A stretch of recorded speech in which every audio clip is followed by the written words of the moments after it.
शेतकरी मित्रांनो, प्रत्येक शेतकऱ्याला दिवसा वीज उपलब्ध व्हावी आणि प्रत्येक शेतकऱ्याला दिवसा शेताला पाणी देता यावं, कारण लाईन वेळेवर राहत नाही. रात्रीचं पाणी द्यायचं म्हणजे इचूकाट्याची भीती असते आणि अशा परिस्थितीमध्ये शासनाने सौर पंप योजना आणली. आता या अगोदर कुसुम होती.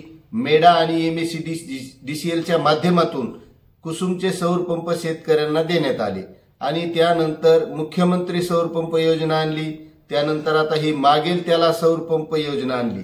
आता आणखीही बऱ्याच शेतकऱ्यांना कुसुम योजनेचे सुद्धा सौर पंप मिळालेले नाहीत आणि आता मागेल त्याला सौर पंप योजनेमध्ये इतक्या शेतकऱ्यांनी अर्ज भरले की गणतीच नाही त्याची.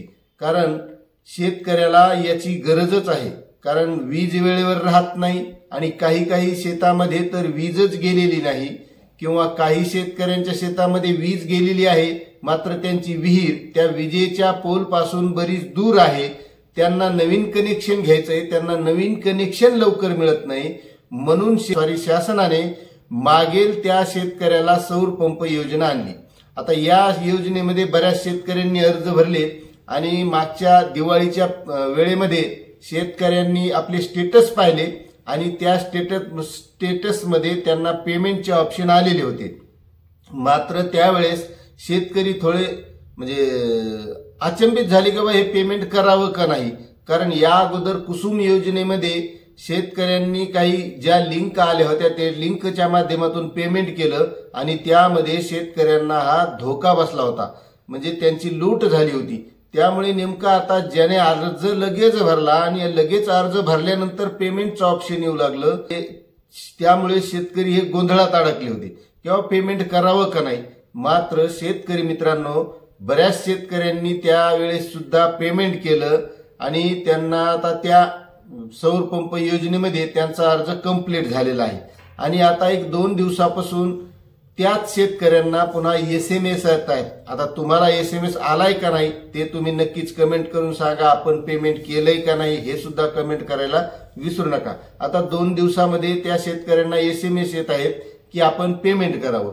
आता शेतकरी मित्रांनो, पेमेंट का करावं? कारण आपण त्यावेळेस फक्त नोंदणी केली होती की मला सौर पंप पाहिजे.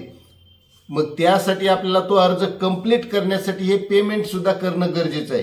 कारण नुसता अर्ज भरला म्हणजे आपला अर्ज कंप्लीट झाला असं होत नाही. ती फक्त नोंदणी झाली होती की मला सौर पंप पाहिजे.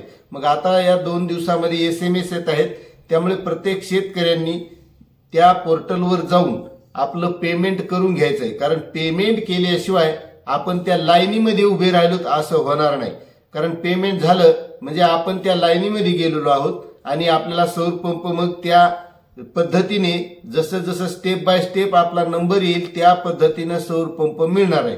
आता आणखीही बऱ्याच कुसुम मधल्या 1 वर्ष झालं, 1.5 वर्ष झालं, 2 वर्ष झाला बऱ्याच शेतकऱ्यांनी पेमेंट केलं होतं, त्यांना सुद्धा आणखीही सौर पंप मिळालेला नाही.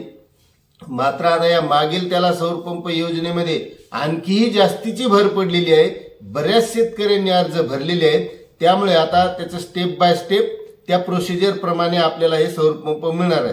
आता त्यामध्ये पेमेंट केल्याच्या नंतर आपल्याला त्याचा एक सर्वे सुद्धा करावा लागणार आहे आणि सर्वे झाल्याच्या नंतर मग त्या शेतकऱ्याचा नंबर तिथे लागणार आहे आणि त्यानंतर टप्प्याटप्प्याने जसा नंबर येईल तसे हे सौर पंप मिळणार आहेत. त्यामुळे ज्या शेतकऱ्यांना 3 HP असेल, 5 HP असेल, 7.5 HP असेल, त्याप्रमाणे आपण आपलं पेमेंट करून घ्यायचं. पेमेंट केल्याच्या नंतर त्याची रिसिप्ट सुद्धा आपल्याकडे डाउनलोड करून ठेवायची किंवा स्क्रीनशॉट काढून ठेवायचा आहे आणि त्या पद्धतीने आपण ऑनलाईन पद्धतीने हे पेमेंट करून घ्यायचंय. अशी ही माहिती होती. आपल्याला माहिती कशी वाटली नक्कीच कमेंट करून कळवा आणि चॅनलवर नवीन असाल तर सबस्क्राईब करायला विसरू नका. भेटूया अशा नवीन माहितीसह. धन्यवाद.